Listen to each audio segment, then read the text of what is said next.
धनंजय मुंडेंना 6 आरोपी करा, मुंडेंवर 302 चा गुन्हा दाखल करून जेलमध्ये टाका, मनोज जरांगेंची मागणी। धनंजय मुंडेंची आमदारकी रद्द होईपर्यंत लढणार, अंजली दमानियांचा इशारा। धनंजय मुंडेंच्या पापाचा घडा आता भरलाय, दमानियांची टीका।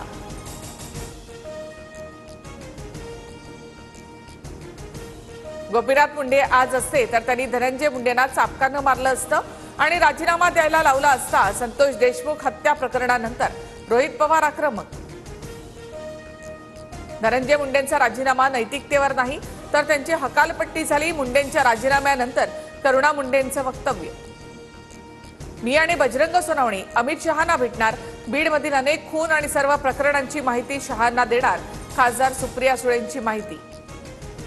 धनंजय मुंडेंचा राजीनामा स्वीकारून चालणार नाही तर संपूर्ण सरकारच बरखास्त झालं पाहिजे।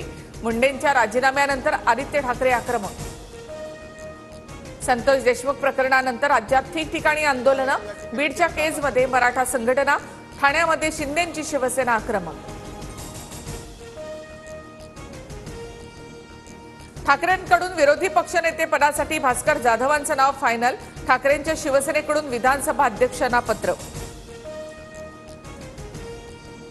दुबईच्या मैदानावर भारत विरुद्ध ऑस्ट्रेलिया सेमीफायनल, 19 ओव्हरनंतर ऑस्ट्रेलिया 96 धावांवर 2 बाद। मोहम्मद शमी चक्रवर्तीच्या नावावर प्रत्येकी एक विकेट।